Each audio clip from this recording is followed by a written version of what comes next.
everyone, and welcome back to the Sounds of Stadia podcast for episode 140. This is your weekly video game show where we round up all the Stadia news for your listening or viewing pleasure right here on youtube.com/Helix Cloud Games or up there on your podcast preference of choice. This week, you're joining myself, Chris, one of your hosts for the next hour or so, alongside the man of many pixels, Mr. Richie.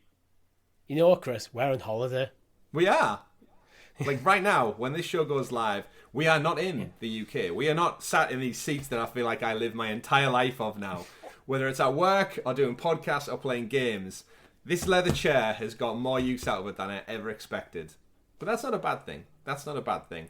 And just like what else isn't a bad thing, folks? This week's episode 140, we've got a great show lined up for you all. We are talking about EA potentially being for sale, or they're definitely pimping themselves out there, that's for sure. We're going to be talking about Gollum sneaking his way onto Stadia. Possibly. We'll go into all that. A bunch of pro predictions and much, much more. But before we dive into it all, do not forget to click like on the video. Click that bell so you're kept in the loop with all of the Stadia and cloud gaming content we bring you here at Helix Cloud Games. Because we do so much stuff right here on the channel. We do live streams. We do Let's Plays. We do gaming community participation events, Richie. What's the better way to call them? I don't know, a gaming community participation event. It's a good name. It's a bit elongated, but we'll take it. A community stream. Community stream. We do that, of course. We have two shows go up weekly. We have this very show, the Sounds of Stadia Podcast, 140 weeks in a row. The most consistent Stadia podcast on the planet. You can't go wrong there. We also do our weekly CloudQuest show, where we go off the beaten path and discuss a cloud gaming topic in a little bit greater detail. Our Helix Heroes, our special members, actually get that up to 6 days early, just like you can. I feel like we're actually recording this episode 6 days early, Richie. Yeah, well, actually for CloudQuest 69, you might even get it even earlier because I've got to push it before we go away, abroad, so... That does. We've been talking about it but for some time. It'll still be there for you now, though. It will be indeed, because this show is, as we pride ourselves on, consistent. We are aware, Richie mentioned it, we touched on it last week. We are, as of right now, probably in a pub somewhere in Krakow, recovering from a heavy weekend of unlimited vodka. And I say unlimited because it's a free bar, so yes. We may not even be in a condition or a state to even talk about video games, full stop. This might be the last Sounds of Stadia podcast, because we might die. We might. You never know the strength of the content I will consume while over there. But Richie, that is our little caveat for this week. We do want to let you fine folks out there know that anything we miss out that falls between Tuesday the 24th and the end of the month, the 31st, when this show goes up live on all podcast services and YouTube. We may have missed a couple of things, but you know what? We do our best. You understand that. We understand that. Just like all of our viewers and listeners out there, the hundreds and hundreds of you who tune into the show every single week. We're here for Stadia discussion and news. But before we dive into it all, Richie, a little bit of housekeeping for the fine people out there. You mentioned it. CloudQuest 68 went up last week. Can you remember what we discussed? Because it was a good one. Yes, we were talking about Ubisoft Classics, which are coming to Stadia. They're coming to PlayStation Plus, and we thought, well, could this stripped-down version of Ubisoft Plus also make its way to Stadia Pro? Could it indeed? We'd love to hear what you think. Could the Stadia Pro library be boosted by the inclusion of Ubisoft Classics? It's a very good conversation. It's available now on YouTube, and our Helix Heroes got it early, as we said. We are going to go away and record episode 69 for those people as well, and our members get it early. You can support the channel a little bit more by clicking join below. From as little as 99p, you get access to early content, a badge next to your name, and loads of exclusive perks. Just like newest Helix Hero, Richie, to join the amazing roster of fantastic, beautiful human beings out there. Adamoth, you've joined us. We appreciate your patronage, sir. Thank you very, very much.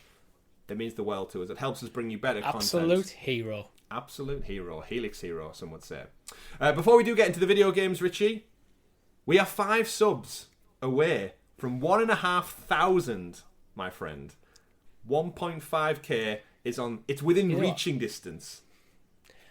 I hope that by the time people listen to this podcast, that we've smashed through that barrier on YouTube. Absolutely smashed through it. We're always because there's 6 days. Well, there's 6 days between us recording this and the episode going live, so it's entirely possible. It is, and it can all be made more possible by you sharing it, tagging it, following with your friends, getting the word out there that if you want quality Stadia content, you can come right here. We don't mean to blow to our own horn. Tell your Auntie Doris. She's always asking you about your hobbies. Let her in. Yeah, I'm sure she has a YouTube account. Yeah, get Auntie Doris on the blower. But yes, 5 away. We'd appreciate it. We'd love to hit that target. It's another milestone for us. We grow the channel as organically as we possibly can. We don't really focus on like clickbait, things like that. We try and get the news out as earnestly as possible. We obviously do stretch sometimes to script the barrel for news stories, but we always make sure there's a link. We always make sure there's that fragile, slightly tangible link that we can cling onto with our little pinky if we possibly can. But before we get into the thick of the show, I keep saying that, there are a couple of bits of housekeeping that we definitely want to touch on. The news last week, Bill and Lloyd over at StadiaCast announced that they are putting StadiaCast on a hiatus of sorts, and I thought it wouldn't be right for us to continue with our Stadia podcast without just addressing like the amazing work those two fellas have done over the last 3 years. They were the absolute front runners, trailblazers in content creation for Stadia. They got obviously one of the best names you could possibly get for a Stadia focused podcast. They got an exclusive interview before the product even launched. The quality and absolute professionalism that they have week in, week out over on nerdnest.tv is fantastic. It's something that we base ourselves off, we aspire ourselves, and they've definitely been inspirational for us, and I'm sure a lot of you out there in the Stadia community, whether you want to be a content creator or you are just a gamer and a Stadia player, full stop. But they're not ending fully. They're just on a little bit of a break because the news, of course, as we well know, is drying up quite rapidly. We're in the dry season, Richie, even though we're just heading into the Summer of Games Fest, which we know we give them shit out. Them too. We give Stadia shit for it on the show quite sometimes. But I think, it's the calm before the storm for gaming news right now. It is indeed. And hopefully we'll get swept up in that storm. But yes, tip of the hat to you two awesome gentlemen. You've got an awesome channel. And they do more than Stadia content as well. They do loads of Steam Deck stuff, the Nintendo content, and Games with Bill. So go check all that out if you're looking for just a slight variation on news. But if you do want your Stadia content, we will scrape that barrel, Richie. We'll get right down there with the wallpaper scraper and get the chewing gum off the bottom of the barrel if we need to. The problem is, when you put clouds in the barrel, they'll just float away. You put a lid on the barrel? The barrel just floats away. I mean, what a gas canisters then. Either way, we digress. Shout out to you guys. Shout out to everyone. Yes, that's what we're here for. Actually, Richie, you know what? We can't start the show proper until I tell you about Chip and Dale Rescue Rangers on Disney+. I mean, we can. Now. We can, but I don't want to, because as a video game fan, we touched on it at the very end of last week's episode. This is available on Disney Plus now. It's a reboot of sorts with Andy Samberg and a bunch of other amazing comedians. Almost rebooting Rescue Rangers. And I didn't know what to think going into it. I watched a little bit of the cartoon back in the day as a child as part of the Disney kind of Saturday collection. I watched it this week. This movie's brilliant. I had such a good time watching this movie. I'm so happy. When I saw it in the show notes for this episode, I assumed it must be either absolutely dreadful or absolutely amazing, because otherwise you just wouldn't bring it up. Why would I bring it up? Well, the reason I wanted to, because we touched on it last week, because it had Ugly Sonic. The internet knows now. No spoilers. Yeah. Won't go too much into it, but yeah. Ugly Sonic, let's just say it's not just a cameo that he has in this movie. And, oh, God. Yeah, and the references and Easter eggs like scattered throughout this movie. It's not like a cheap cash-in like Space Jam New Legacy. Like every one of the cameos and Easter eggs is very much earned. And it just tells a decent kind of detective story with some funny beats along the way. And yeah, I laughed out loud a good couple of times while I watched this movie, and I didn't expect it. I went in with low expectations, and I came out very, very pleased. So I'd say a solid 4 out of 5 for me for this. How long is it? 1 hour 38. So once you take out the kind of the 8 minutes worth of kind of trailers and Disney introduction, yeah, you probably talk about an hour and a half. So I'm contemplating, depending what time we finish recording tonight, maybe I'll stick it on. You should. Yeah, really fun movie, available now. I don't know why I'm promoting it so much. Just Rescue Rangers, available now. Go check it out. It's a good laugh if you're after, especially if you've got kids. Your kids will love it for other reasons, but as an adult who grew up with like Roger Rabbit and Disney and the early Saturday morning cartoons, Darkwing Duck and stuff, yeah, well worth an hour and a half of your time. You could even sack off this podcast and go watch it in the same duration, no doubt. I joke. Don't watch this. Have us on in the background at least. Get us those likes and views. But Richie, let's get into the thick of it, if you would do me the honours of introducing us to the super sexy special Stadia story segment, aka the news. The news, indeed. Asterix, as I mentioned, we are recording this on Tuesday the 24th. We were hoping for a pro game drop until all of the smart people realised that actually next Tuesday, the 31st, will be the last day of the month, so it doesn't look like Stadia are going to be dropping it a week early. I wish they would drop it a week early just to allow the hype to build up a little bit for Pro Day. Well, to be fair, after last month, then the fact that if they drop it before the first of the month at all, it's a bonus. That is a good point. We are referencing the fact that we haven't got it this Tuesday. There's no guarantee we're going to get it next Tuesday. So actually, we might not miss out on the news. We might have to wait for a press release from someone. But this show goes live on the Monday before the 30th. So actually, we're going to get some pro game predictions in there. But before we do that, we do have some video game news to talk about. Story number 1 for the week, Richie. EA, Electronic Arts, of course, are one of the biggest third-party game makers in the games industry.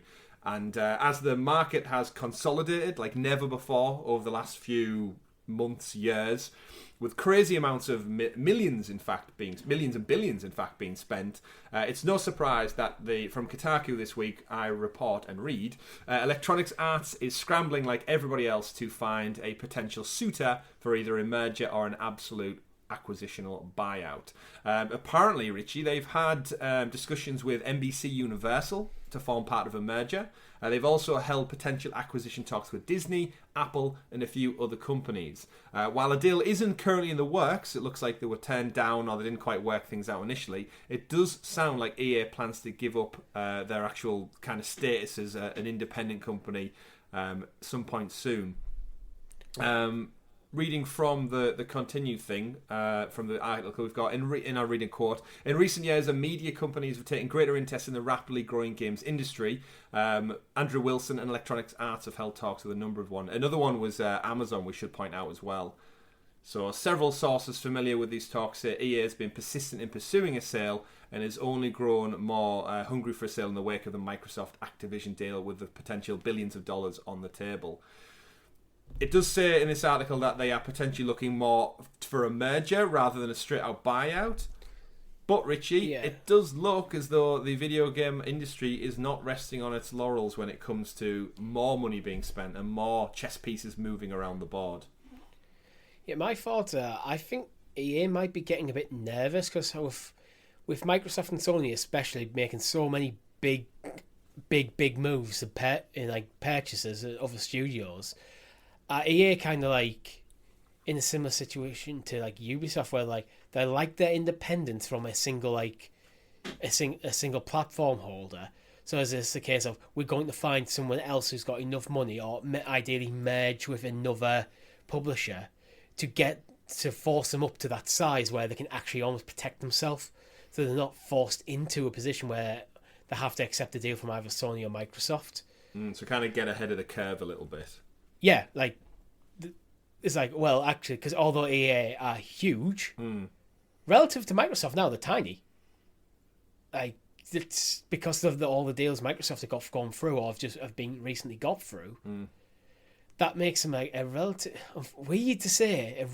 small player in the market. Yeah, it is, and it's actually in comparison. There's a lot of similarities between when people say about Sony trying to acquire stuff, and the reality is Sony do not have the capital that companies like Microsoft, Amazon, and Google have. Yes, they're a huge company. Yes, they're mega rich. Yeah. However, they're just not on that next level that you can be. Like Microsoft could. I was reading and listened to a lot of game podcasts this week around the Xbox Game Pass and how it's making a loss and there's people leaving the subscription. Microsoft could eat a loss on Game Pass for decades without having any really major impact on their their bottom line, because they just have so much coming in from other areas of the business. A lot of companies don't have that luxury, and I think you're right in saying EA are definitely a big company. They're a behemoth in the games industry. However, there's always a bigger fish, Richie. And the thing with Sony, while they might not have the spending power of Microsoft or Amazon or Google, they do have that install base that they've built up over the decades with their platform. That alone gives them a lot of power. Yeah. even if they don't have the sort of money to throw around, they do have that. They have that PlayStation console, that platform. Yeah, exactly. As the platform holder, you can always take a percentage from just having the platform. You just take your cut, right? EA might publish a game, but PlayStation are always going to get a cut. Xbox are always going to get a cut. And that's why, despite Microsoft actually throwing around a lot more money than Sony at the moment, it still feels like Microsoft are playing catch up. Game Pass is redefining the industry, though, which is actually, it's forced Sony's hand. They've changed PlayStation Pro. Yeah, they have. Probably because in response to Game Pass. Yeah, PlayStation Plus. Yeah. In response to Game Pass. Yeah, and it's interesting almost if Game Pass kind of keep expanding, keeps adding stuff, like forces the competition to make changes.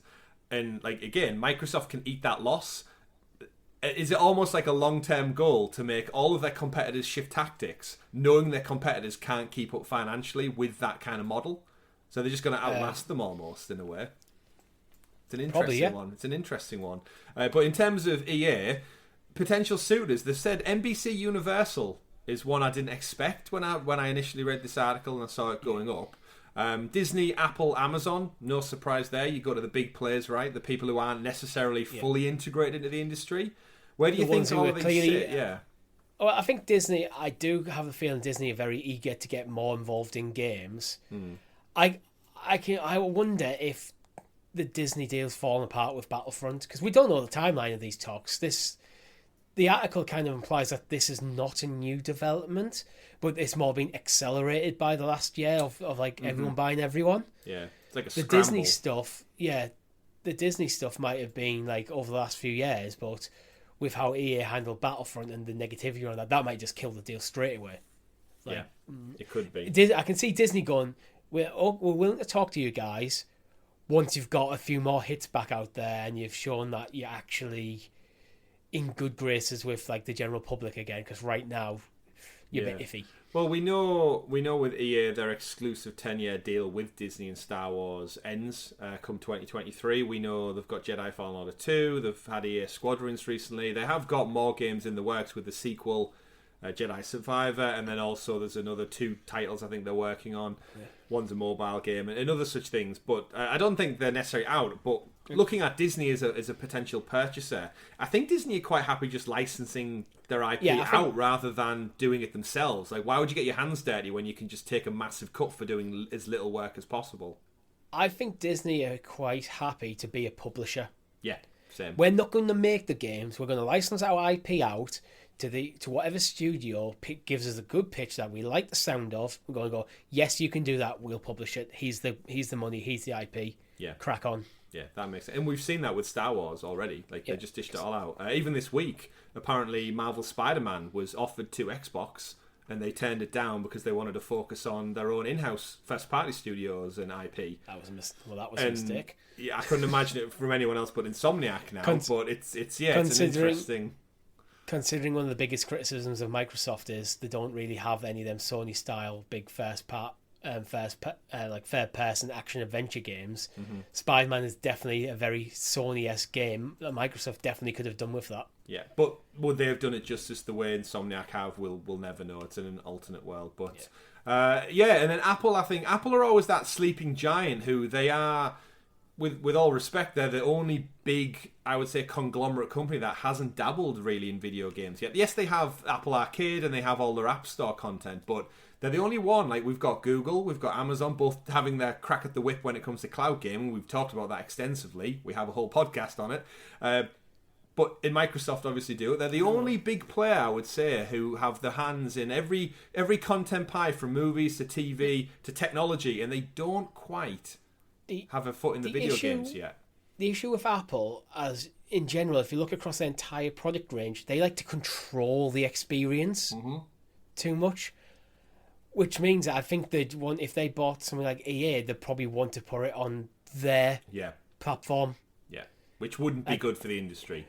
No, I mean, to be honest, the less power Apple has in the industry, I think for the better. There's nothing wrong with I don't like Apple for a lot of the ways they do things, like the fact that the iPhone still has a Lightning port rather than a USB-C. The fact that there's things like an iOS, like on your phone, you can't move the apps to where you want it. They just restrict the sort of like customizability for the user and go. It's kind of arrogant to go, this is how you have to do it. This is how you use our products. Yeah. Our products are great. It's like, yeah, but let me do what I want to do with it. Yeah, like, I get you. I'm sure a lot of our listeners and viewers. So I don't know. It's like I don't really see Apple as a good fit for the gaming industry. I don't know how they fit. Yeah. No, I get it. They need to come out with a cloud gaming platform first before. Would they have a better crack at the whip than Google and Luna and Amazon have done so far? Who knows? But I think they'll be watching it with keen eyes. I don't think Apple are daft enough to ignore the video games. They make a hell of enough money from the mobile game side of things. The fact that they haven't made any strong moves, to me, suggests that they haven't found the way they want to get into the industry in the way that suits how they've run their business and all the other avenues of business they're in, which is very much like, if you think, just look at going back to phones again, you can't pick up an Apple phone that isn't on iOS. Where with the Google side, Android's an operating system. You can get one from Samsung, from Sony, from whoever. Samsung. It's just Apple just like to have that very much controlled ecosystem. Yeah, and there's nothing wrong with that. It adds extra layers of security, and it again transitioning from device to device is seamless. Okay. I mean, if that's it's definitely true, but less applicable nowadays as Androids improve. But yeah, True. it's just I just don't see their spot in the gaming industry outside the mobile space. Yeah, it's an interesting one. They'd have to do something very un-Apple to get in. Yeah, and I think the biggest way this whole conversation goes is the threat that it causes to Stadia, and I think actually we're going to go away and record this week's episode of Side Quest, where we are actually going to CloudQuest. Damn it. 2 weeks in a row. By the time we're up to episode 100, we might be on the same track. I'll keep you straight with it. You keep me straight with it. Yeah. So you viewers and listeners out there can do so as well. But yes, on this week's episode of CloudQuest, I think it's going to be a big talking point for the impact all of these potential moves can have on Stadia, because we've alluded to it on a few shows before. But the more of these mergers and acquisitions that happen right under Google's nose, the less pool of talent there is for Stadia to pull on and lean on from devs and publishers. And we saw that as soon as Bethesda left 2 odd years ago now. And we thought, well, actually, Stadia's library has quite a few Bethesda games as launch titles and as big tentpole games in the library. If you lose them, that's one thing. Bethesda was singing Google's praises out the gate. Yeah, they were one of the flagship. They were actually, Doom Eternal was the flagship kind of tentpole promotional campaign day one in 2019. So they lost that, and then now Microsoft are making bigger moves to buy more people. If EA is for sale, Ubisoft are apparently for sale. The big talking point there. So check out CloudQuest this week. I was going to say ClydeQuest, but that's not one of our shows just yet. So the only kind of biggest takeaway into this one, Richie, that I think would be probably the biggest direct threat to Stadia is Amazon. They shipped it out to Amazon. Now, Amazon, of course, approaching things slightly differently to how Google are. They have the subscription models, very similar in a lot of terms, but they do have and still actively are developing their own games with Amazon Game Studios. If you add EA under that umbrella, that bolsters Amazon's kind of like wealth and talent tenfold in just one purchase, and they have the money, and it's seemingly they're keen on getting actual video games out. We saw New World, we saw the published the South Korean game, totally forgot what the name's called, but I know it's the South Korean game that was published 2 months ago or something, super huge, can't remember it. Everyone thinks Amazon made it, but they didn't, they just published it. Can't remember it, it'll come to me in a moment. But yes, what do you think if Amazon actually did pick up EA? Obviously, that's Stadia not getting EA games any longer, right? Well, yeah, definitely. I think that's definitely would be. Although, actually, I don't know. It really depends, because Amazon have published games on other platforms despite having Luna. So yeah, I don't think Luna. I think Amazon are probably dealing with Amazon Games and Luna as separate entities at the moment. Mm-hmm. Until Luna gets to this critical mass where they can go, all Amazon games are going to be in Luna exclusive. So by keeping them separate, they can grow both like the game studios and the Luna platform independent of each other. Yeah, it's kind of an interesting one when we look at Microsoft as well with the Activision deal, and they've said, don't worry, Call of Duty will be on PlayStation platforms. Do we think that's going to be forever, though? Like, there's nothing to stop them in 5 years going, actually, guys, this year's Call of Duty, exclusive to Xbox, get it on Game Pass day one. But you said it was going to be on PlayStation. Yeah, sorry, they'll eat shit for like a month, but then all the sales will go to Xbox. Like, I'm sure the loss of bad PR is worth it for the exclusivity of Call of Duty in the long run. With Call of Duty, I think all of the current in-works titles will be on PlayStation, no more than that. Yeah, and I know they're saying they're going to play happy, but as a business, there's nothing to stop you changing your mind in 6, 7, 8 years' time and go, oh, well, it's our IP, we own it, we owe them nothing, come over here. And it's the same with like kind of Bungie and Destiny going the other way. Destiny will be on everything. Will it though, long term? Will it though? Again, these are businesses at the end of the day. They don't have to tell the truth. There's a reason. Well, they do actually if they're publicly traded to a certain degree. There's a reason Sony is scrambling at the moment to get as many studios working on them on like multiplayer titles. Because if Microsoft pulled Call of Duty away from them, that's a lot of gamers who buy their PlayStation to just play Call of Duty gone. So they need equivalents. But anyway, back to Amazon. In a weird way, I think EA and Amazon make a good fit. Ooh. Because they're both controversial companies who tend to put their revenue streams above all else, including like pretty much any sort of creativity or dealing with their own employees, all that sort of crap. I think they're a good fit, but not in a good way. I think because EA is I mean, they seem to be changing in over the recent years. But for a long time, it was just like, how much money can we extract from our users? That seemed to be the EA philosophy, which is very much an Amazon approach to life. But yeah, I don't think it'd be a Luna exclusive anytime soon. But if Amazon did buy EA, I could see it. Yeah. It's an interesting one to think we could potentially live in a world within the next few years where EA, Ubisoft, and Activision Blizzard are no longer third party. It's going to shake up the industry so much, and we haven't really seen much with Bethesda because they haven't had any games out yet. But when the next slate of titles do start coming through next year and beyond, it is going to be interesting to see how everyone competes and combats that. And again, to bring it back to Stadia, the pool is looking like, I know we complain about the lack of like big AAA games this year, and that's from third party. So they don't have their own first party. The well, when it comes to third parties drying up, indie titles only do so much. I genuinely worry for the catalogue of games that are even going to be available in the years to come. Yeah. Let alone what they can actively get and want themselves, but what's actually physically on the shelf to purchase, because it's getting thin out there. Microsoft's just going to turn around and go, no. Sony just going to turn around and go, no.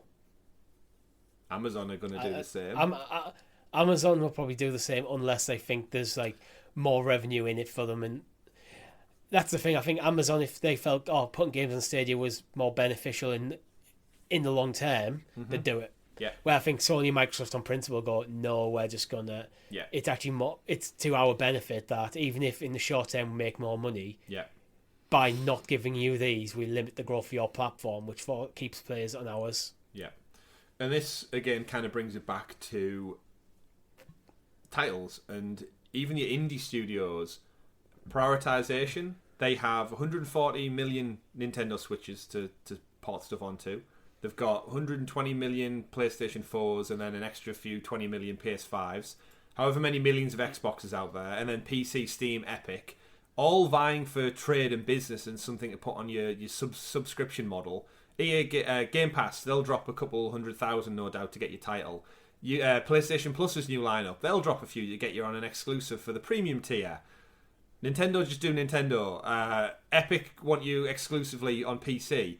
And at what point, honestly, does Stadia and Stadia Pro just kind of fall down the pecking order to a point where, without Google splashing any cash or doing anything to majorly shake this up, the interest level is so low that there's just nothing in the pipeline doesn't even exist, let alone nothing in it. Yeah. That's my worry. I know we've had conversations with people like, I've got such a big backlog, I'm quite content. But my worry is for the future of the platforms. Like, if they don't start bringing games that people want to play, that excited to play, New games. Then as well. that's new games. That's going to put people, current users, like they're going to start spending. We know people who've literally were all Stadia. That's it. They all they have, and now have Xboxes or PlayStations, and they spend more time playing over there than say they're still involved with Stadia. Yep.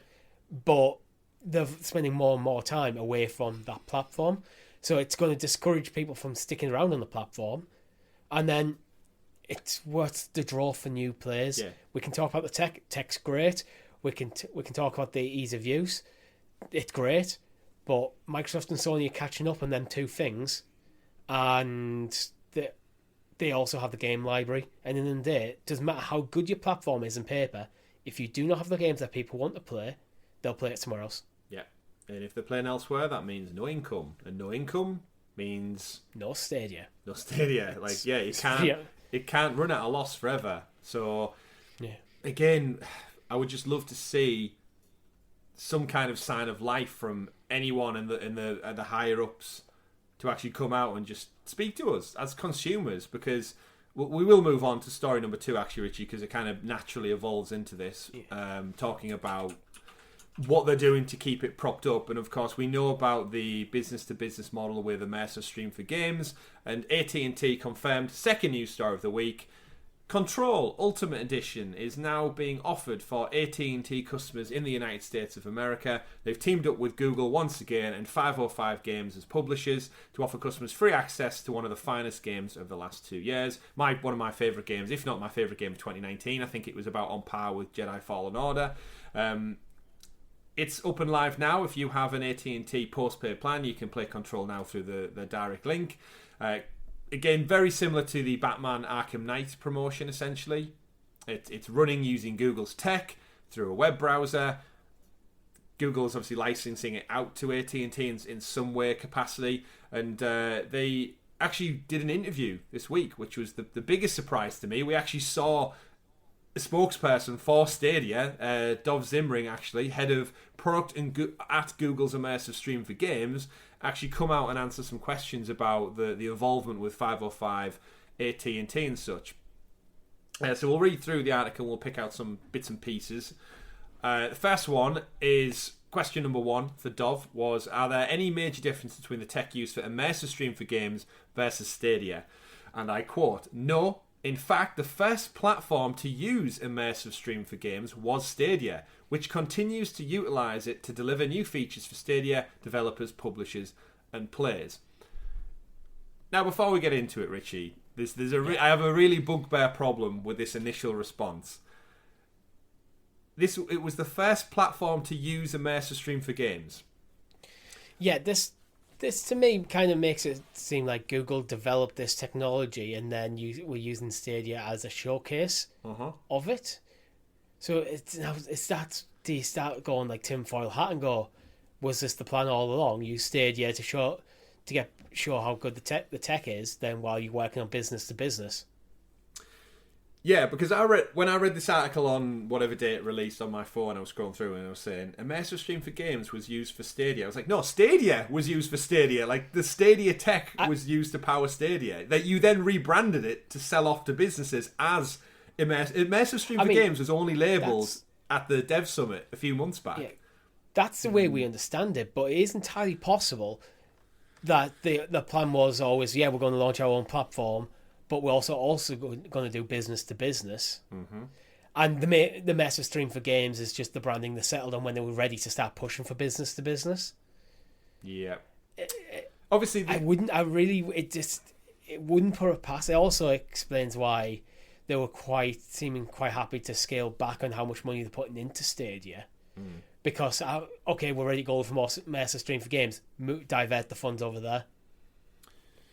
Yeah, I just don't like the wording. Obviously, this article is aimed at AT&T customers and to try and talk about why the tech is good for Google's business. But as a consumer and as a fan, it doesn't do much for me. The saving grace of Control Ultimate Edition being the next game for AT&T to partner with, it doesn't bother me that much because we can buy it a la carte on the Stadia store. And in fact, it was a pro game last year. That's why this article I'm not as salty about it as I could be. If they came out and said Gotham Knights is going on here, but it's not available through Stadia's platform. That'd be another piss take. Just like, how have we not got Arkham Knight yet? I know anything to do with AT&T and immersive stream for games, it's always going to crop up. It absolutely pains me that Arkham Knight is playable via web browser if you have a broadband deal with AT&T, but I can't buy it on the Stadia tech that it's running on. Still. Yeah, I mean, we've had this conversation loads of times. Like, we don't necessarily have an issue with like this white label stuff, but we do. I mean, I do. I think you agree. Is that if a game is getting white labeled and it's running on the hardware, I can see no reason why it can't be on Stadia as well. Yeah. Just all you need to do is negotiate that, and I don't think it would even cost. Do you think AT&T would be bothered if Bat of Arkham was on Stadia as well, purchasable? I mean, they'd make money, right? If someone bought Arkham for 15 quid, they own the Warner Brothers as part of their same division, right? So it's just no one's going to win other than you. It's so weird, but I mean, it's just one of them bugbears that I have with it, because I honestly believe someone over at the Stadia tech team could get Arkham Knight on the platform within 24 hours. They would just need some cover art. They'd copy and paste the description from Steam. They'd flick a switch, and all of a sudden the link to play it would stop being AT&T, and it would be on the Stadia storefront, and I'd be able to click it, buy it, and be playing Batman goodness within a click. I wonder how things go through in terms of like ratings boards and stuff with things like these like bespoke deals with AT&T, because surely they'll have to go through the ratings board on that platform. And I mean, technically, it's technically a different platform, even if we do know it's running on the same service. Yeah. Anyway, though, interestingly enough, Control Ultimate Edition, as I said, is available now. This one, however, does support gameplay on smartphones and tablets, whereas the Batman Arkham version was only available on desktop. So it's expanding. Sorry, it's had the full Stadia port treatment. That's why it has indeed, rather than just probably a smaller port treatment to get it on for whatever they wanted. Yeah, it's interesting to see. They did also touch on the tooling and the way porting a game across works. The Dov goes into discussing the goals of the partnership was to actually utilise and accelerate customers and porting it across. So they go in to talk about creating remote demos accessible to multiple organisations and testing it across AT&T smartphone and tablet endpoints. So the way I look at this deal from a network standpoint for AT&T, it's a really good way to showcase their own 4G and 5G capabilities. It's a really good marketing push to just say, look, if you want to play AAA games, our mobile network isn't just great for watching cat and dog videos on TikTok. It can actually play the latest AAA award-winning games through the click of a button. And that's, I think, it works well to promote their network. It's a great, cheap little promo to get in, because how many people are really buying Control at full price anyway? So it's a decent accolade-winning title to get on there. And again, it creates news articles like this one, which it gets a bit of hype and buzz. The follow-up question later in the article asks, can you shed some light on the future of immersive stream for games? Are there more partnerships in the works with other companies looking to use the tech? To which Dov replies, following the reveal of immersive stream for games at the Google Developer Summit back in March, we saw a lot of interest from studios big and small around the industry through our interest form, which developers were asked to fill out. While those discussions are ongoing, we can expect to see a new immersive stream for games customer launching soon. So it looks like we're going to have another white labeled service go live some point in the next few months, Richie. No idea what it could be. Outright Games, maybe? Maybe DE in the UK, because they do have links with AT&T. Yeah, we'll see. Trials, demos, expansions, subscription bundles, or even entire storefronts, he goes on to say. It's exciting to imagine the future possibilities here, and even more so to be a part of making them a reality. AT&T then go on to talk about their goals for network and 5G infrastructure and blah, blah, blah. Not much really more Stadia to pluck out of this. They go on to talk about why they chose Control, because it's a great game. It is a great game. Why did you choose Control? Because it's a great game. Great game. They go on to ask about, can you share any details about how many people have played Arkham Knight yet following the launch? They reply saying tens of thousands. 17. 17. That's more Stadia than Stadia players, apparently. Tens of thousands have already enjoyed Batman Arkham Knight. They've got insights into a lot of people have finished the game from beginning to end, which is great to see. Have they shared them numbers? No. So yeah. So like, tens of thousands of people have probably clicked the button. Mm-hmm. But I wonder how many people have actually sat down and played for, let's say, at least an hour. Yeah, it's interesting. But nothing more Stadia specific to pull away from that article, other than we've got our second white label game up and running. I'm sure it runs fantastically. I'm sure our American friends over there will check that out and play it. We know for a fact it does run fantastically. I have played Control on Stadia. That's the experience you're getting. Yeah. So we'll find out more about that. And again, not so bitter because the title is on Stadia. However, if white labeling is going to continue, it's great that it brings in funds for the platform, which they're obviously needed to support it in some degree. I just hope every game going forward is available to purchase a la carte. Yeah. Alongside. Moving on though, Richie, we said this episode is going live on Monday the 30th, so one day out from hopefully our pro game announcement, depending if they want to tell us them or not tell us them this month. We want to do a little segment here about our predictions. So, where would you like to start? I have a few ideas. Well, yeah, I've got a few ideas. For the sake of this, we're going to both make predictions. There's two things I want to bring up. First of all, we're not including Deliver Us the Moon because it should have already been. So that's not a part of this. And the second one is we're both agreeing Death Run TV, so there's no real point in us just going into that.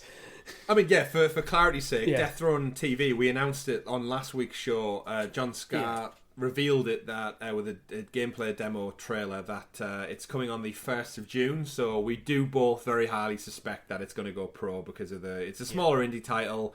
It involves like multiplayer, but at the same time it's dropping on the 1st of the month, which is a good indication. So yeah, we can have Death Run TV as our pro game prediction. Because we both have it. Because we both pretty much have it by default, yeah. Where else to go though? So it's an interesting one. As the months tick by, we keep saying that the Stadia library isn't like, once you strip out the Ubisoft titles, which are never going to come pro, unless like last week's CloudQuest episode, we get Stadia Ubisoft Classics. Sorry, unless that happens, we're kind of limited to what's available currently. Yeah. Unless we get some massive surprise announcements. Where do you want to go? Because they need to have one tentpole game, and Outriders was a fantastic one for last month. I'll hold my hands up and say, last month was with City Skylines was actually a fantastic month. Kaze, Wild Masks, Paw Patrol, but more importantly, those two big tentpoles were fantastic. They didn't even have to give us City Skylines middle of the month. They could have held off until June and give us it as a June Pro game alongside Death Run, and that would have been a good start to begin with. So, what do you think, Richie? What's your big, not necessarily AAA, but what's your tentpole title for Pro in June? There's two titles that I'm going backwards and forwards on in my mind. Which one might go Pro? I'm going to go with Judgment. Oh, okay. It's been out a little while on Stadia. Lost Judgment came out this year. And when I was scrolling through the library, I was trying to think, God, what on earth could come to Pro? It was one that jumped out at me. It's like, I think it's in that like £30 to £40 price point. So it's not like a £60-70 game. So I can see it coming to Pro. It's Sega rather than like it's not like, I mean, immediately you're just writing off all the Ubisoft titles. Yeah. I was just like, well, what could it be? What could it be? I think Judgment, That could be a really good call, that. It's been, like you said, it's been on the platform. We didn't get the sequel, which means that obviously the publishers and developers might not be bringing any more titles in the near future, so why wouldn't you rinse that stone a little bit more and try and get a bit more cash out of the pot you've already got on the platform? And what better way to go back to an old game that not many people are probably buying and just trying to get some of that Stadia Pro cash? I mean, this is one where if I'm pulling out my tinfoil hat, I've got a feeling that it might be a case of we'll pay the money to bring the sequel, or maybe they had a deal to bring the sequel if it does enough numbers, if it does the numbers. And I suspect it hasn't. Yeah. No, that's a good shout. I like it. And maybe one day they'll actually bring us a Football Manager back as well. Sega. I doubt that's going to happen. Remember back in the day at the launch when we got Football Manager and it was like, this is going to be great on mobile. Imagine that with Direct Touch. Direct Touch. I still stand by Football Manager with Direct Touch will be a perfect Stadia game. It would be. It really But would. you're just going to get out of xCloud now. So Yeah, that as well. My big tentpole pick for the month of June, I mentioned it in our Discord server. If you're out there, if you're listening, you're watching along, we have an absolutely amazing Discord server packed full of gamers just like you who play Stadia, who play cloud games, just video games in general, actually. We have conversation all day, every day about loads of amazing things. The link is in the description below. Conversation, Richie, pops off literally every day now. It's become such a vibrant, small community. Absolutely love it. There's like not a day goes past I don't like swipe up messages and go, oh, cool, they're talking about that. We get a lot of our news stories actually from people in our Discord going, oh, look at this awesome story. It's like, not even joking. Sometimes because if I'm at work, like I'll see my phone go off and go, oh, that news has dropped. Yeah, it's awesome. So Discord in below, jump in. We'd love to have you join us. But I also mentioned it in there in the Discord, as I said. My big title, I want to put my money on Chorus. Purely because, similar to what you said, it sits in that kind of not AAA price bracket, a little bit lower. Came out before Christmas, kind of got a bit washed over by all of the other big releases around that time of the year. I think it was received pretty well, which I think is usually a good aim for a Stadia Pro title. It's not going to get a title that's going to blow your socks off, but it gets that kind of next tier down where it's well received, it looks beautiful, it runs well on the platform. And it has that bit of monetary value to it where people would look at it and go, yeah, you know what, I'll give you a month's pro sub for that because I'm getting my return immediately on the one game alone. I really enjoyed what I played of Chorus. I never went back to it because the aforementioned list of other big titles that came out around Christmas. But I think it would be a really good get for pro, so Chorus. Yeah, I also think the developers might want to recoup a little bit of their money in a similar way to the Judgment devs would have wanted to. So yeah, I agree. I can see Chorus being one of them deals where you're going to bring it on the platform in 6 months' time or something. We're going to push it to Pro. Yeah, I mean, we are pretty much coming up on half a year. Oh, and another caveat, it was on Luna Plus. So the devs are clearly willing to do some kind of partnership deal as far as subscription models go. Luna Plus, Stadia Pro, Game Pass. It was probably on Game Pass, if I'm not mistaken. So, yeah, I think Chorus, yeah, that's going to be my big tentpole one. Yes. And we've both got Death Run TV, right? Yeah. Do you want to go with just 2 more each for this prediction? Yeah, we can throw it out there. So yeah, because what I'm trying to do is I'm trying to like filter down. Depending on how many we're going to throw out there, I'm trying to filter down like my ideas. Okay.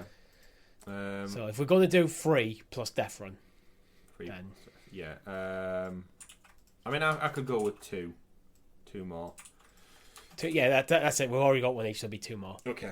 Well, Handy Games over on Twitter teased a little bit this week. Our friend Lee Reed from Stadia Source tweeted out saying, really hoping to get the pro predictions as of today, similar to the way we did, and then realised that the May 31st actually lands on a Tuesday, so it's going to be pushed back a little bit. Handy Games Twitter account, as always, teasing, replied with a gif of a cat giving you a hug, hugs coming your way, and then Lee replied, don't suppose it have anything to do with the Stadia Pro games. They reply with another GIF saying, I have absolutely no idea.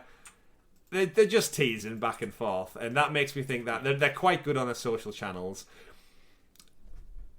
I suspect, Richie, we might finally see the reveal of Scarf. Damn it, I had that. Hey!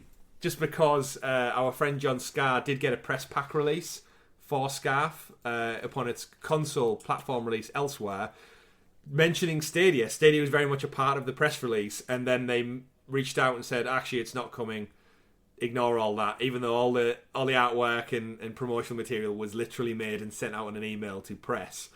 So I always think it was just a matter of time, and I think another 2 or 3 months has passed since then.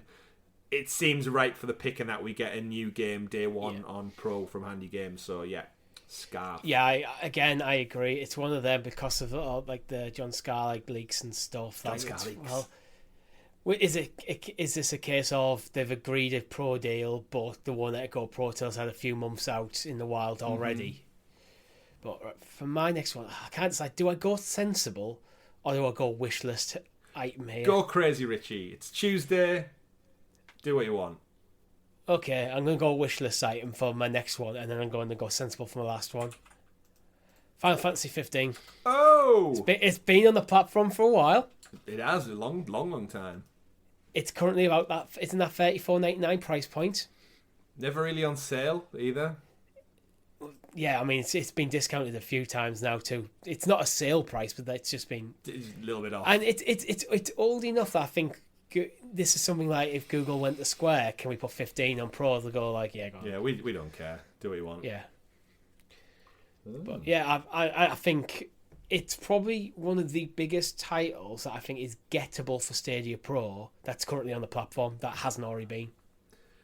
Wouldn't that be such a good promotion as well for Stadia? Just to be like, all the people who are like hungry for the next Final Fantasy announcement. That no doubt PlayStation are going to drop a new trailer and stuff at whatever showcase they show in June.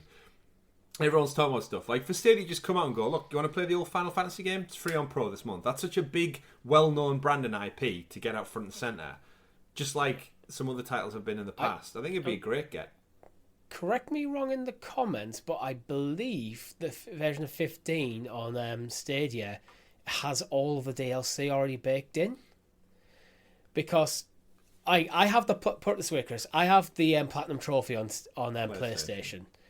Take a guess what my game completion percentage is. Ooh. Probably a really annoying, like 65% or something. Lower. So there's a lot of DLC. Oh yeah, didn't they cancel some of the DLC for this game? Was this the one that canned like some of the expansions? Yeah, 50%. Okay. That's the amount of like expansions. So okay, because it was a bit. It was the game. It's one of them games that just seemed to keep coming out. Yeah, never ended. To be fair, same as the last Final Fantasy remake, only half of that game came out the other year. Yeah. We're still waiting on that. Right. But we digress. My final one then, my final Pro game, it's got to be an outright game because they've got that many on the platform now. It's easy to just dig into that family collection of titles. Yeah. I'm going to go with a random one, Blaze and the Monster Machines, Axel City Racers. It could have just been any from the list of outright games. They're amazing supporters. We broke it down last week's show. There's another 6 titles coming from them by the end of the year. Why not just throw some more outright into the mix? Axel City Racers, Monster Machines. Why not? I did have something by outright games that we haven't seen yet, but I'm going to finish mine off with just some shitty mobile port. Is that the actual title, or is that... No, that's just... I don't know what it's going to be, but it's going to be a mobile game that's been ported over to Stadia for no apparent reason. Coming to Stadia Pro. Some just shitty mobile port. To fill up the arbitrary 100 games I'm expecting this year. Okay. I love it. But folks, do let us know your Pro predictions in the comments below. You have probably about 48 hours from the time this show goes live to get those comments in, and we'll see who is right. Will it be Judgment? Will it be Chorus? Will it be Scarf? Will it be none of the above? And actually, they don't tell us about the Pro games until like the 13th of the month for some reason. We'll find out. If I'm right, Judgment, Final Fantasy 15, Death Run TV, and some shitty mobile ports. Not a bad month. It's not. I will take the shitty mobile port if it comes with others of titles. And of course, we'll have first looks up on the channel of any Pro games that stand out to us. We'll jump in and play them. If there's any multiplayer titles that drop, we'll play them with you, the amazing community. It's a great. Worthwhile to point out, Richie, we are in Poland as of now, but that does not mean we do not have content going up on Thursday in place of our usual Thursday night live stream. That's right, we've already recorded, it's in the bag, our first look at Overcooked All You Can Eat on Google Stadia. Myself and Richie don our chef's hats, jump into the kitchen, and we chop away and get those gold stars. It's about a 50-minute first look. It's going to premiere. It's the first actual premiere we've ever done on the show, and I listed it specifically as a premiere, Richie, because everyone usually tunes in live to play along with us, and I'd love it if anyone is watching along just as the premiere goes live, because the chat's live, just to watch along and chat with other people in our community. Although we won't be there, we'll probably be drunk somewhere. I think it's something a bit different we've never done before, and I thought, hey, why not? Yeah, try it out. Depending what we're doing, while sat at a bar in Poland, we might jump in the chat for a little bit. Yeah, we might watch along. We might join you watching us. Yeah. Very, very metaverse, Richie. Very metaverse. That's the point of the premieres, actually, isn't it? So you can have this go up, then you can have a live chat, and you can interact with the chat while they're watching the video. Yeah, we just sit back and relax and cringe at our own voices. But not our culinary skills, because we are really good at Overcooked. I will stress that. That is true. Right then, moving on, next story of the week, away from our Pro game predictions. Assassin's Creed Valhalla, the game that does not give up, Richie. It's got its latest patch update, 1.5.2. brings some fresh updates to your Ravensthorpe settlement. If you are one of the many, many millions of people still out there chipping away in Britain in Viking times, new features are coming. Ravensthorpe settlement, you can now construct a new armory, which is a nice little hut which will allow you to show off up to 5 different loadouts, swap between them in the game's menu. It sounds like, Richie, you're just going to have like a nice little hut that keeps all of your armor kind of on mannequins, I guess. Yeah. But you could just jump in, which I like it. I like it. It's a nice touch. Are they actually adding loadouts to the game now as well? Is this part of the update? Yeah. Part of the update means you can select it from the menu, but similar to like past Assassin's Creed games, when you've gone into like your homestead and all of your different outfits you've collected are there.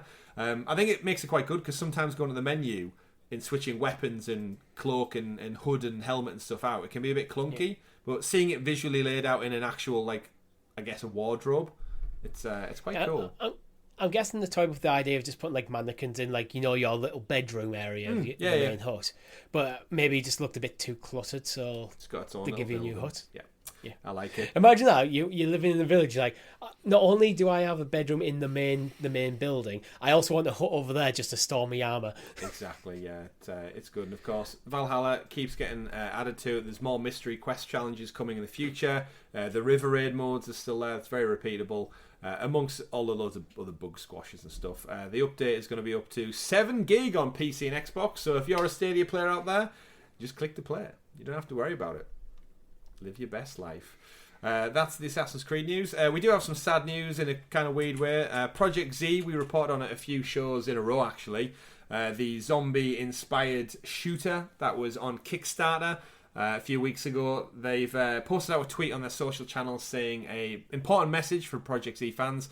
And I read from it. Hey survivors, today we decided to cancel our Kickstarter campaign for Projekt Z. The entire team wants to say thank you for all your support you gave us during the Kickstarter. Without you, we wouldn't have reached the 35% of our funding. Although our Kickstarter wasn't successful, we are super touched by how every single person helped us to push this Kickstarter. Nevertheless, we heard that you are worried about the future of Projekt Z. We can guarantee that the Projekt Z game is not in danger. We are currently in a lot of talks about the future of Projekt Z, but of course, we cannot share any information about it yet. Follow us on social media channels to stay in the loop. Thank you for all your support. Justin Mersher, co-founder. So, Richie, not much really to go into this one. I don't think you and me were really caught up on the Projekt Z hype. I think it looked like a fun game, but nothing I've not seen before. We actually reported on it maybe last week or the week before that. It was only at about 25% of its Kickstarter goal with only 20 odd days left, so it wasn't looking great on last week's show. It looks inevitable then that it's actually been cancelled ahead of reaching its end goal, I think at the end of this month actually, and they look like they're seeking other avenues now for Projekt Z. Thoughts on that? Yeah. I mean, I've made my views like on Kickstarters clear. Like, I just don't really like to back them. I just don't unfortunately, I just don't trust them. I think there's more horror stories than there's success stories with things like Kickstarter, so it's just like, I don't have the spare cash to take that sort of gamble. Mm-hmm. I'd rather buy a guaranteed product, which is, I feel sorry for developers struggling to get their games greenlit, but that's just the reality for me. I do feel for them that this hasn't been successful the way they wanted to. Yeah. And I just wonder, like, they say it's not in danger, but I wonder they're also saying they haven't talked about the future. Are they potentially rescoping the game?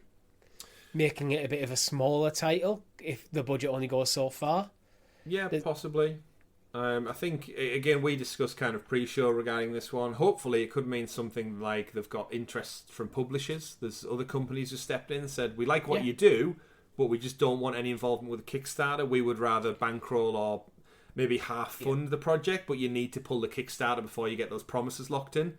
Because there is always that downside. If the Kickstarter went through, it would probably scare off a lot of publishers because you don't want to be tied to these odd little caveats of Kickstarter. And obviously Kickstarter take a percentage of your profits as well based on the end product. So there's a little bit of like back and forth that maybe other publishers who are showing interest don't want anything to do with. So again, wish them all the best. Wish them well. Any indie developer out there grafting away to make the art that we all love so well.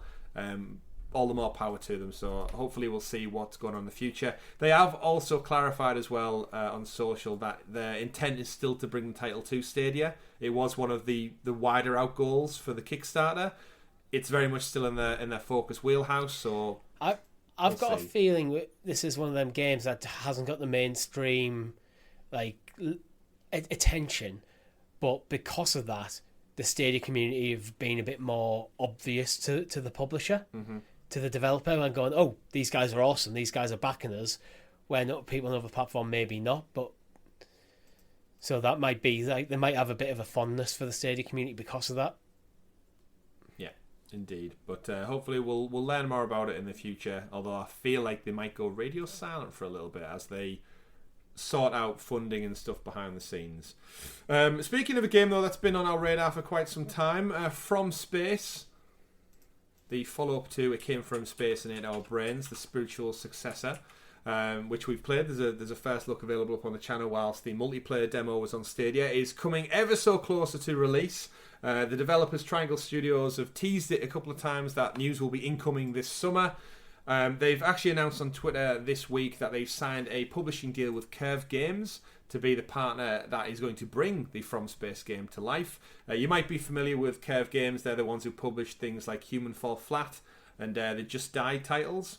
So Human Fall Flat, as we found out, Rich, on an old episode of SideQuest, one of the best-selling games of all time. Yep. It was up there in, was it 11th place or 10th place or something? I can't remember exactly, but it was up there. It was insanely high, Human Fall Flat. So hopefully From Space will have a similar vibe and hopefully pull of people. I'd love this game to be a big hit. Plays really well on mobile with the Razer Kishi as well. So keep our eyes out for that one. Wrapping up a few stories of the week, Richie. Another tangential one that I do want to link onto. Lord of the Rings Gollum. You and me are both massive Lord of the Rings fans. One day on this channel, we will do an entire movie review breakdown of Lord of the Rings. If we can ever grow to a size when we can branch out and talk about movies and TV, I'd love nothing more than sitting down with you and just talking about Lord of the Rings for 9 hours straight. Hands down. But until that day, folks, we'll talk about the Lord of the Rings Gollum. It's the sneaky stealth game that's being released. It's got a date now. It's coming on the 1st of September. One day before the Amazon Lord of the Rings series going live. I know what you thought I was going to say there, Richie. I was going to say my birthday. That too. It's coming for PC, PS4, Xbox One, Series X, and PS5. Now, the reason I want to bring this up is because the publishers, Nacon, of this game, they were brought up recently in the Stadia Google for Games Developer Summit. And we, if you scroll back a couple of weeks, actually discussed them on the show. We discussed all the porting partners. And since then, we've actually seen a multitude of games come from those porting partners. But if we look at Nacon's publishing list, they had Hunting Simulator, that came out back end of 2021 on Stadia. They have the World Rally Championship games, the Cricket and Rugby 2022 games. They came out respectively back in August last year, October last year, and Rugby 22 was actually as late as January this year. Vampire Masquerade is in their wheelhouse. Of all their IP that they kind of work with in publishing deals, everything is already out except for one game, and that is the Gollum Lord of the Rings game, Richie. Now, Stadia does need a win this year. It really, really does. They've had nothing AAA since January when Rainbow Six Extraction came out.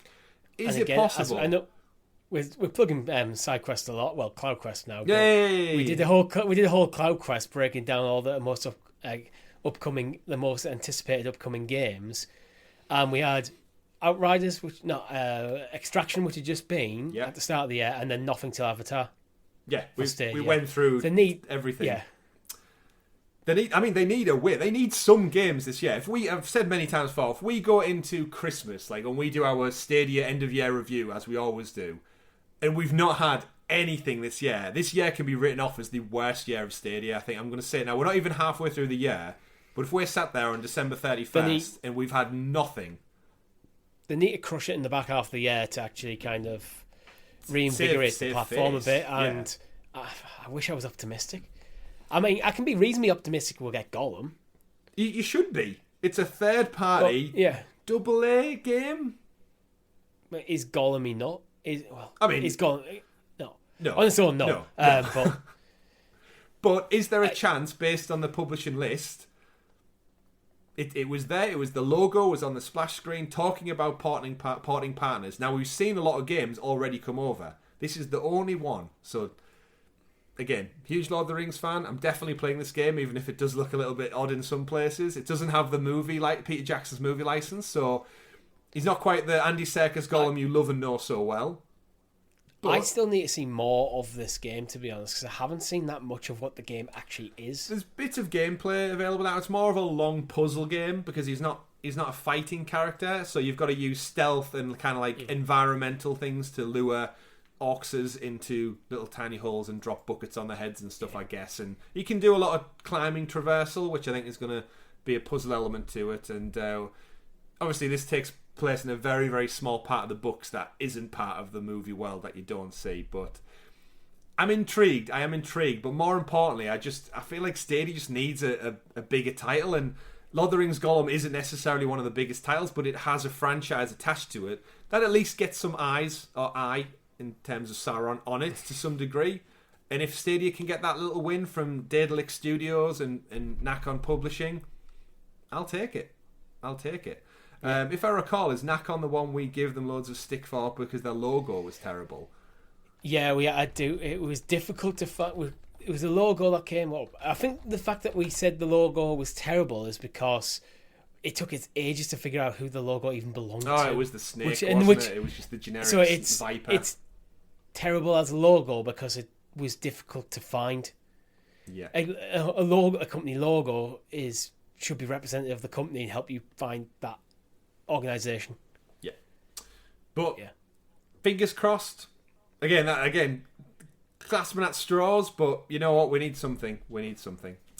Final news story of the week, Richie, is more of a celebration piece. Lord of the Rings Gollum is out the way.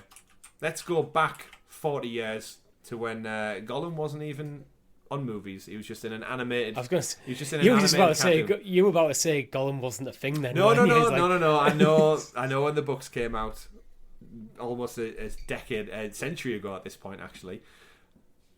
Before he was on TV, and we know and love him, there was a little character that also made loads of funny noises and walked around with an alter ego, and that is Pac-Man, Richie. I got there eventually. Pac-Man is celebrating his 42nd birthday. Pac-Man Megatunnel Battle is available for half price on Google Stadia. Pac-Man, of course, we've got that Megatunnel Battle from the Good Stuff event. Whew, what a throwback to the Good Stuff event. It's half price now if you didn't claim it as pro back in the day. And just wanted to shout that one out. Pac-Man, big fan of him. You know, I've just realised, looking at the Stadia Source article, Megatunnel Battle was actually launched on my 30th birthday. How old are you now? I'm 32. Soon to be 33. Wow. Actually, no, I'll be my 31st, sorry. So you're getting old, you don't even know how old you are, and you mock me for Gollum's age. But you know who's I am 32. Ageless? You know who's ageless? Pac-Man. That's who, Richie. He's Fill 40. your boots. Waka waka. It is 42 in the article. Is it? Yeah. Either way, he's getting on. He's older than us. Waka waka. We both enjoy Pac-Man Megatunnel Battle. It's a fun little title. If you haven't got it already, do head out and claim it while it's on offer. We definitely recommend it. But Richie, that brings us to an end of the news this week. We do have 2 quick Discord questions from our lovely viewers and listeners out there in the Discord server. If you have any questions or comments or concerns you'd like to write into the show about, we have an entire thread in our Discord server for you to write into the show with some ideas. And the best ideas we actually sometimes pluck out and make entire CloudQuest shows about. So definitely recommend you get them in there. Keep them topical, of course, and in line with the current news and affairs. But Richie, who writes into us this week? So, first writing in, we have Mr.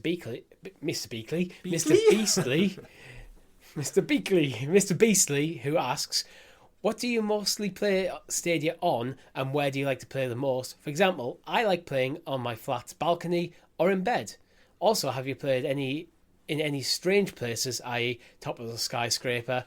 Finally, a dream destination you would want to play in. Where do we play the most? My most use for Stadia currently is probably, again, still FIFA, paired with the Razer Kishi on my phone. Outside of our live streams, that is the most Stadia gaming I do, is my career mode on FIFA using my Razer Kishi. Love it a bit. So good. I had a bit of a lull in terms of my Stadia gaming because there was nothing on the platform I actually wanted to play outside of FIFA until like I got East 9. I played East 9 here, and more recently I've been playing City Skylines. But the place I play Stadia almost exclusively is actually right here at my desk. Good old desk. I prefer to game here actually than downstairs on my couch. Which is why for a while I've been contemplating switching. I got my PS4 on my desk. I've been contemplating bring my PS5 up here and put my PS4 downstairs. But I haven't done that yet. Do you like being closer to everything? Yeah. Yeah, I get that. Well, feeling you've as seen well, my you've seen my TV isn't huge because I bought my TV for a smaller room and I haven't replaced it yet. And I like being closer. This is a comfortable gaming setup. I also like. Sometimes, depending what I'm playing, I like having other things going on as well. Yeah. And I've got 3 monitors on my desk, so yeah. There's a lot going on here. I can respect that. Yeah. Following up, have you ever played any Strange Places? Now, you've mentioned there, McBeasley, i.e. top of a skyscraper. I don't know if that's in reference to... Or... I think it's in reference. Okay, I was going to say, for any viewers and listeners who don't know, we actually have a video up on the channel last summer. I actually played Google Stadia at the top of the Shard in London, one of the tallest buildings in Europe. It worked fine. Played a couple of games up there. My wife wasn't too pleased, but I did it anyway. It worked. There's about a 5-minute or so video up of me playing Stadia at the top of the Shard. It's like 1,000-odd foot up in the air.